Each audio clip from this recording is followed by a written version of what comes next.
Rabbit sniffed. Cool air was coming in from the north.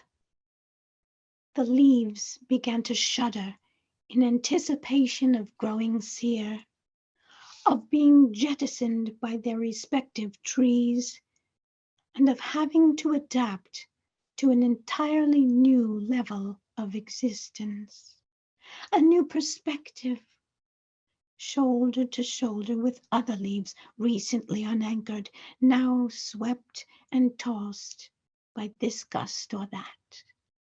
Elephant was trying to find a way to not sit on his tail. Rabbit mumbled something, and Elephant asked, "What are you thinking?" by way of a conversation starter. He tends to reach out when he's feeling lonely. Were you thinking of that guy Lou, huh? The guy with the true story. Yeah. The one who said Mumbles? Yes. The one who said half a David? Yes, you know the guy. Anyway, I think he was onto something. Like for example, yikes, I'm starting to talk like him. The way he wasn't telling his story was his story. He had a story? Yeah, that was his story. Was it good? It was terrific. I loved it.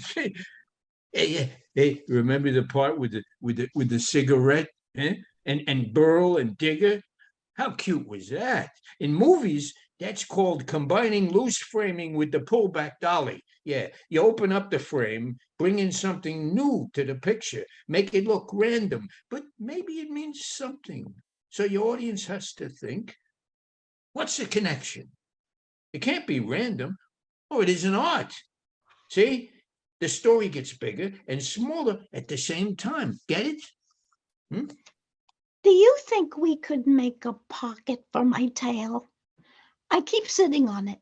Look, my point is, what Lou said makes sense. It's like imaginary numbers. Oh, I was wondering when you were going to bring that in. I saw it up there, but I was waiting. Well, look, here it is. What you have to do is combine the real with the imaginary. Yeah, you have to accept the imaginary on its own terms. You even give it a name, like I for imaginary. And just because you give it that little name, now it's real, and you can use it all over the place. Imagine you take what is literally impossible and you call it imaginary, and then it becomes real. Elephant took it all in. And by all, we mean not a single syllable, not a scintilla, not a hint, a jot, or a mote, nothing, before continuing his train of thought. Because I could just tuck my tail right into the little pocket. And then when I wanted to sit on my backside, I wouldn't have to try to swing my tail this way and that and try to tie my sitting with my tail. Rabbit did that thing Cilantro, the squirrel, taught him. He closed his eyes, took a deep breath, then did a slow exhale. He realized that Elephant was one Zen son of a gun. He could ignore everything. Rabbit. Yes.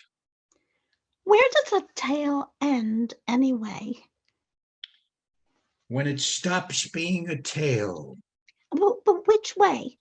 What if you start at the far end, like the part that swings and all, and then you go to the part that's connected? It just seems better ending up where there is something, as opposed to ending up in the middle of nothing. Oh, yeah. That's a good point. It sounds like something. Like leaves beginning to shudder in anticipation of growing sere? I have no idea what that means. Rabbit looked around. Should we get started? We have a lot to cover. Elephant was thrilled. He loved beginnings so much more than endings. And so they began.